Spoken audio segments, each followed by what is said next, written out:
Welcome, everybody. I'm Herbert, and this is the regular show that we've been doing every day at noon Pacific for 15 minutes, where we cover the key events that has happened in the last day or two. And boy, what the main event that's been happening is Elon. He has been on fire. He's been out there tweeting things and taking political positions more than usual, I think, and possibly affecting the stock and the brand quite a lot. And so I invited Randy Kirk to join us. And the reason I did is because Randy wrote a book called Elon Musk Method 3 years ago. And he spent years studying Elon, getting to know his personality, and particularly the philosophies that he's had regarding Tesla and his companies. But I do think things have changed. So welcome, Randy. How are you doing? I'm doing great. How about yourself?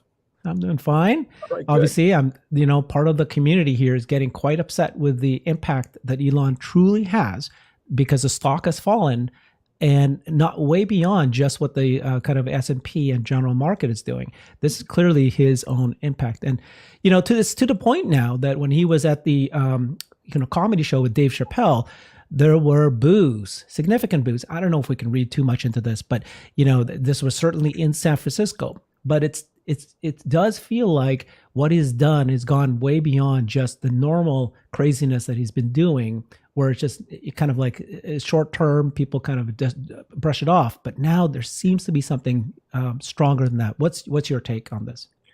Well, I think if you're going to get into the political fray, you're going to get plenty of folks that are going to be extreme enough that they don't appreciate your point of view and are going to want to take action if that action isn't too hard to take.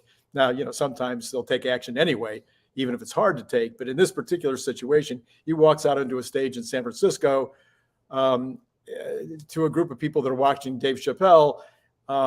They're in the mood anyway. They're in the mood to have some fun. Yeah. Some of those people may have been booing because they really, really, really don't like him. Some might have been doing it just because it seemed like that would be a comedic thing to do. But it's worth paying attention to. And if you're on stage, as Elon is a lot, you do have a certain desire to make sure that you're paying attention to your audience. And I think he's always done that. I talk a tremendous amount in the book about the fact that he is a great communicator. He is one of the best communicators I've ever seen. And so a communicator is always going to be, checking out the audience and seeing how far. You think so? Oh, absolutely. You're always going to be paying attention. I don't know if he cares. No, I think there's a difference between caring about the overall audience. Okay. That would be but there's a difference between that and caring about that live audience that you're in front of. Oh, okay. No speaker. Nobody goes on stage that has done it more than a few times. I've been on lots of stages. And I've talked to, I've even heard Jordan Peterson talk about this. You are looking into the eyes, or you're looking into the body language of some people in the crowd, and you're trying to make a decision about how far do you want to take this? Where do you want to back off? What's going on with your communication? Because if you're going to communicate, you want to communicate effectively.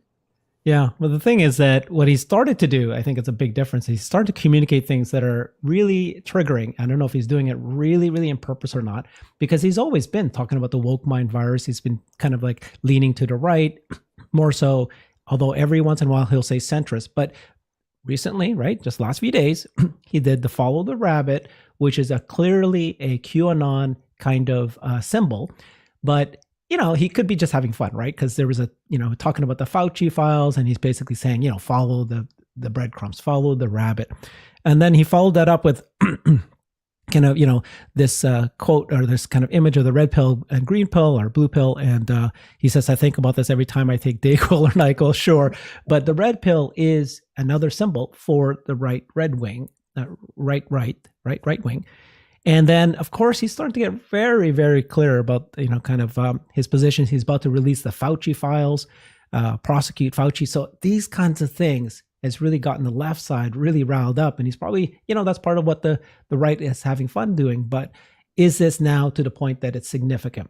Culture is being impacted. The brand is impacted. What's your thought on that? All right. So I have a very, very different take, and I have been tweeting this for a couple of days.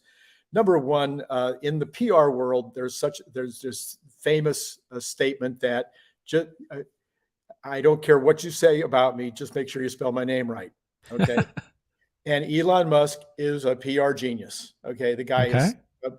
totally, totally understands how to get a headline, how to get his name in front of the lights, how to get, and he's not necessarily, again, I don't think he does it to drive his self-importance or his ego or anything else. He wants to sell more cars. He wants to sell his vision. He wants to sell what he's doing. He is a master. People say he's a master showman, but he is a master showman, but he's backing it up with execution in terms of his factories. He has no failures that I can find in terms of his factories, in terms of the businesses that he started. So he's a master showman, but he's really, really good at executing on what he's promising. So he always gets it. He just gets it late sometimes. Anyway, so I believe that a lot of this has to do with publicity. He buys Twitter. What does he need? He needs people to be active on Twitter. He needs people to stay on Twitter. It's one thing to get on Twitter. He needs them to stay on Twitter, and he needs them to feel good about the experience when they get off it, when they're done for the day with Twitter. Like, I want to do that again tomorrow. These are things he needs to do. To the extent that he generates and makes Twitter the most important social media place, the most important place to go get breaking news, he wins. Twitter wins. So you think that it's short-term pain for the brand and Tesla stock, but it's actually going to end up becoming long-term positive because he's just doing, it's great PR. It's going to get more people to come. Look at it every day. Look at it every day. The numbers are going up on Twitter every day. The activity, the amount of the energy on Twitter is stronger. The advertisers are coming back. I saw one report. I can't get it confirmed, but I saw one report that said his advertising dollars are back to where they were.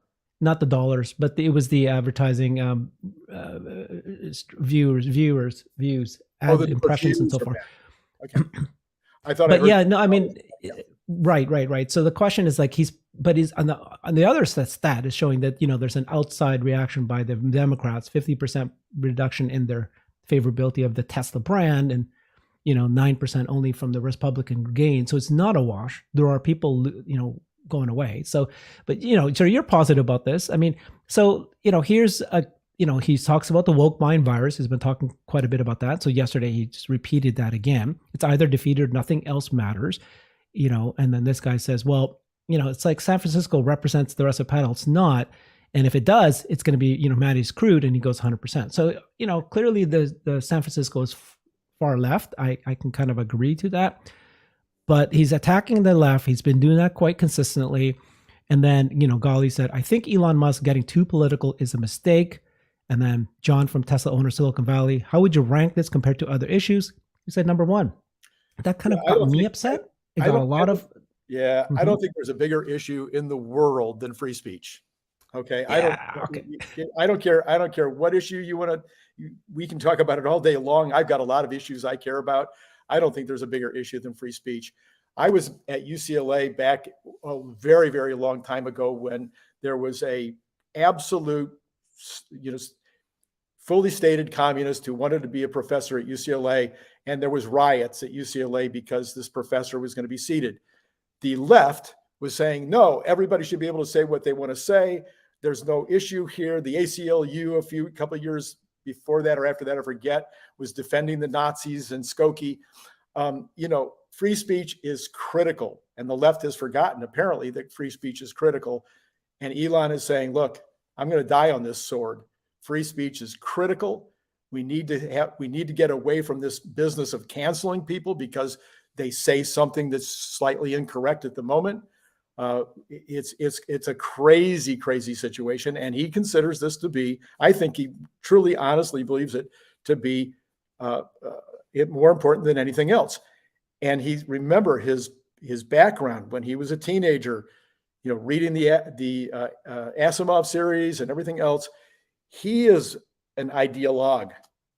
Okay. In a very strong way. That's why he wants to go to Mars. That's why he wants to solve the air pollution and the CO2 problem. That's why the stuff that he's doing, he is so focused and willing to spend 80 to 120 hours a week working on it to the detriment of his family, to the detriment of his own, potentially his own finances. he's so focused on these things because he's an ideologue. He truly is. So he sees free speech as being critical.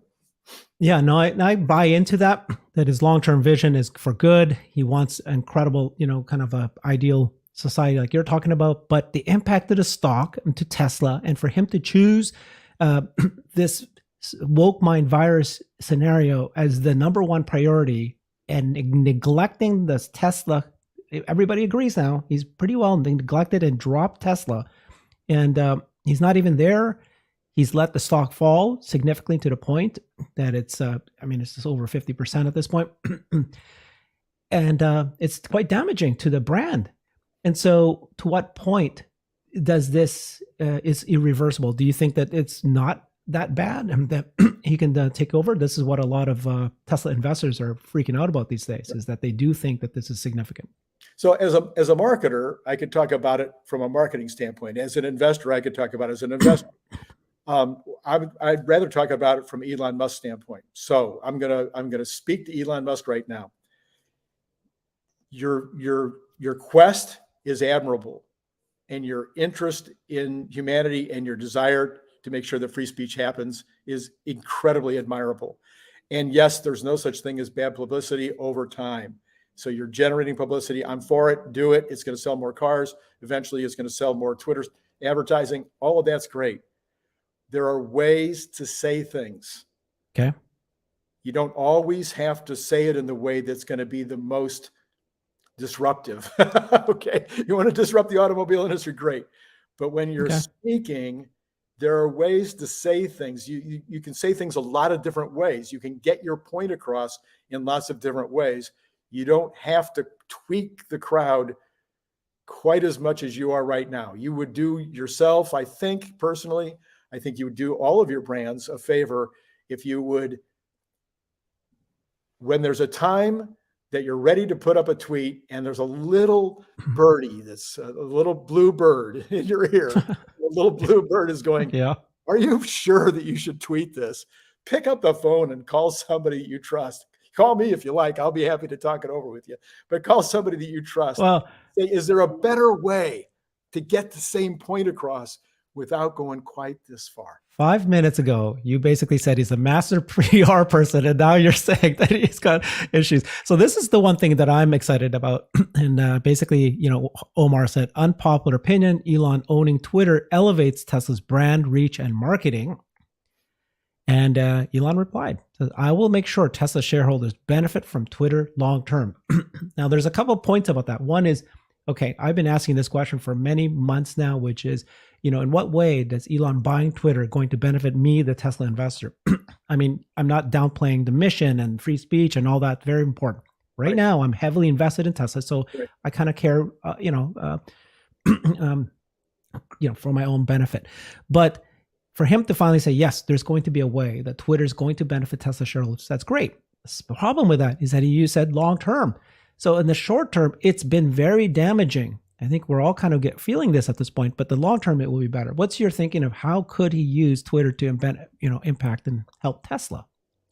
Well, again, as a marketer, which is basically what I am, that's what I spent my life doing. Gotcha. I'm a marketer. And as a marketer, I will say that Twitter has always been the number one thing the number one aspect of marketing that drives the Tesla stock and product purchases. He doesn't use the other social media. He doesn't advertise. He doesn't. Right. Basically, it comes down to everything that happens on Twitter. But as I was hearing the other day, I forget from who, I think it was on one of the Twitter spaces, other tech leaders are watching Elon Musk be transparent on Twitter to see what kind of an approach, whether they should be doing the same thing, because there's nothing on earth that helps a company, especially a manufacturing company, a product company, more than to be in touch with the consumer. Yeah. He is on Twitter. He's listening to the consumer. Here's what's wrong with my car. Could you possibly put this in on the next update? Why doesn't this work this way? I'm a manufacturer for 28 years. I've been a product man my whole years.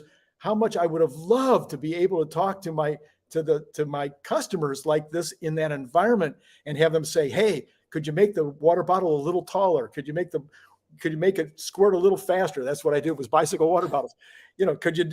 Man, how much more impactful, how much more data could you want than direct connection with the folks that are buying your product and buying your stock? So even right now, he's getting that feedback from the stockholders saying, hey, Elon, please, it's time to consider, modifying your behavior just a little bit. Well, first of all, I'm not one to believe that Elon's always playing 7D chess, and everything he does has been well thought out. So that thing you just brought up, absolutely agree with you, right? His ability to communicate, the ability to be on Twitter and responding to individuals like us, that's brilliant. No other CEO does that as well as he does, and he's created a huge kind of following and fervent fan base because of that. But he's clearly doing things that's not necessarily helping Tesla only, right? Because he's got other things on his mind right now. It's woke mind virus, and it's going to create a divisive scenario between his customer base, right? So customer base is both left and right. And then the one thing that gives me kind of hope is that he knows that he needs to make 1 billion people users in Twitter. In order to do that, you can't be far left, far right. And he's said this a few times. And so the more he could stay centrist. And so in that sense, is he just flying off the bat and just writing things like this that is pissing off one side or the other? Or he's doing it on purpose because he needs to bring more of the right side back in, or just to at least change the brand of Twitter so that people realize this is more of a, not just a left anymore, right? Because that's what it was tagged as.